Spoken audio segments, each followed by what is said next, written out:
91/100. Super రా. అయినా ఆ స్కూల్ మార్చిన తర్వాత నీలో చాలా మార్పు వచ్చింది. ఇలాగే ముందుకెళ్ళు. Keep it up my bye.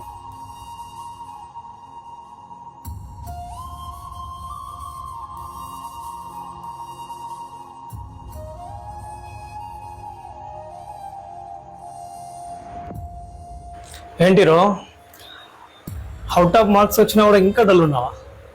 లేదు బాబాయ్, నేను నా సొంతంగా రాసి ఉంటే హ్యాపీగా ఫీల్ అయిన వాడిని బాబాయ్.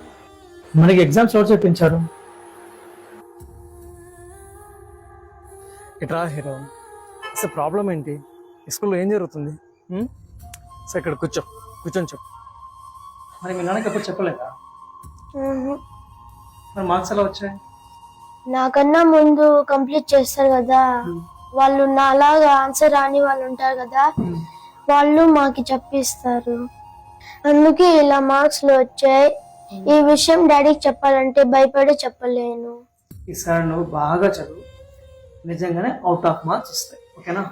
టీచర్ లెసన్ ఫాస్ట్ గా చెప్పేస్తారు బాబాయ్. మ్యామ్ డౌట్, నేను మళ్ళీ చెప్పాను రా, టైం లేదు, అప్పుడే పీరియడ్ అయిపోతుంది బాబాయ్. సరే, మీ స్కూల్లో ఒకసారి వచ్చి నేను మాట్లాడతాను. వద్దు బాబాయ్, నువ్వు పోయి చెప్తే ఇంకా పెద్ద ప్రాబ్లం అయిపోతుంది.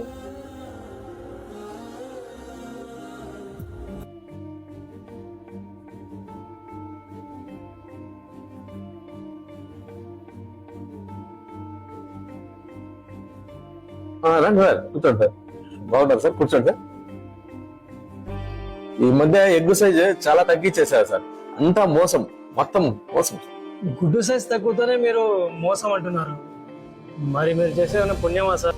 ఏం చెప్తున్నారు మీరు? ఏంటి మీ ప్రాబ్లం? నా ప్రాబ్లం ఏంటి సార్, గవర్నమెంట్ స్కూల్ చదివే పిల్లలు మంచి ఎడ్యుకేషన్ కోసం ప్రైవేట్ స్కూల్లో జాయిన్ అవుతారు. ప్రైవేట్ స్కూల్లో ఉన్న వాళ్ళు ఇంకా క్వాలిటీ ఎడ్యుకేషన్ కోసం బ్రాండ్ ఉన్న స్కూల్లో జాయిన్ అవుతారు.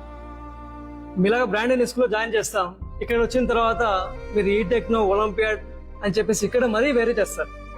అయినా పర్వాలేదు సార్, పేరెంట్స్ కష్టపడి ఫీజు కట్టేస్తారు. రోజంతా ఎండలో పనిచేసేవాళ్ళు, అప్పు చేసి మరీ చదివించేవాళ్ళు, ఇలా ఎన్నో కుటుంబాలు ఉంటాయి సార్ దీంట్లో. కానీ టీచర్ సరికి వచ్చేసరికి మీరు సేవింగ్ స్టార్ట్ చేస్తారు సార్. కార్ కావాలంటే బెస్ట్ మోడల్ చూస్తారు, బిల్డింగ్ కట్టాలంటే బెస్ట్ మెటీరియల్ చూస్తారు.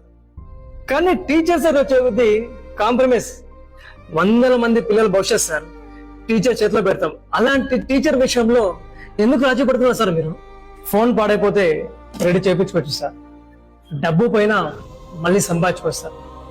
సార్ వాచ్ పైన మళ్ళీ కొనుక్కోవచ్చు సార్.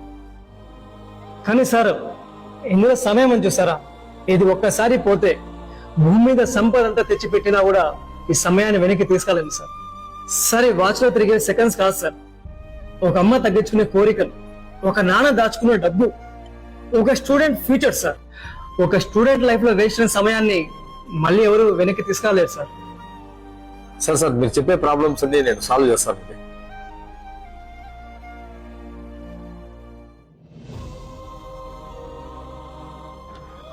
సార్, ఒక గుడ్డు సైజ్ తగ్గంగానే వాది మోసం అన్నారు. 100 రూపాయలు తీసుకొని 10 రూపాయలు చదువు చెప్పే మీరు ఇంతకన్నా మోసం ఏముంటుంది సార్? సార్, ఒక పేదవాడి కన్నీటి కోడు మీకు మీ కుటుంబానికి అంత మంచిది కాదు సార్.